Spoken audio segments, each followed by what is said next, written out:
नमस्कार, स्वागत है आपका हमारे YouTube चैनल में। इस वीडियो में बात करेंगे फैराडे के नियम के बारे में।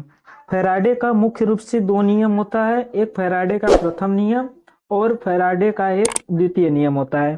तो इस बारे में आज बात करेंगे, जो कि आपके बोर्ड एग्जाम में यह 5 नंबर में पूछता है। तो चलिए वीडियो को शुरू करते हैं।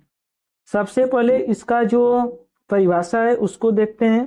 तो इसका परिभाषा है, यदि हम किसी परिपथ के चुंबकीय फ्लक्स में परिवर्तन करते हैं तो उसमें विद्युत वाहक बल उत्पन्न हो जाता है।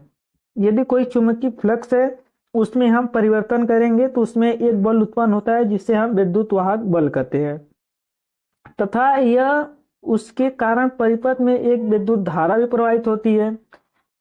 और यह धारा तब तक प्रवाहित होती है जब तक चुंबकीय फ्लक्स में परिवर्तन होता रहता है।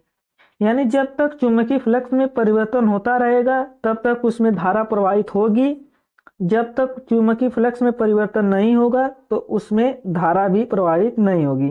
ये देख लीजिए, कुंडली है जिसमें तार की फेरों की संख्या लिपेटी गई है और इसमें विद्युत धारा प्रेरित हो रही है, यानी परिपथ में एक धारा बह रही है। ये देखिए, सब धारा है। यह तब तक बहेंगी जब तक कि चुंबकीय फ्लक्स में परिवर्तन होता रहेगा। और जो एन और एस है, यह है चुंबक। यह था फैराडे का प्रथम नियम। अब देखते हैं फैराडे का द्वितीय नियम। फैराडे का द्वितीय नियम है कि यदि प्रेरित विद्युत वाहक बल का मान चुंबकीय फ्लक्स में के परिवर्तन की ऋणात्मक दर के बराबर होता है।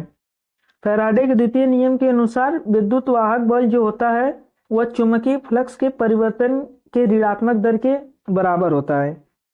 माना कोई चुंबकीय फ्लक्स जो है φ2 - φ1 है, यदि उसमें विद्युत वाहक बल E उत्पन्न हो रहा है तो E बराबर हो जाएगा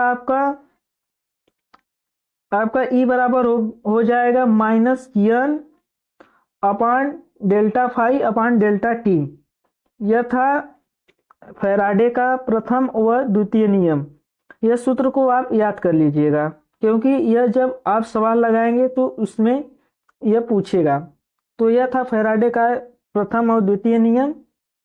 और मिलते हैं अगले वीडियो में, तब तक के लिए धन्यवाद।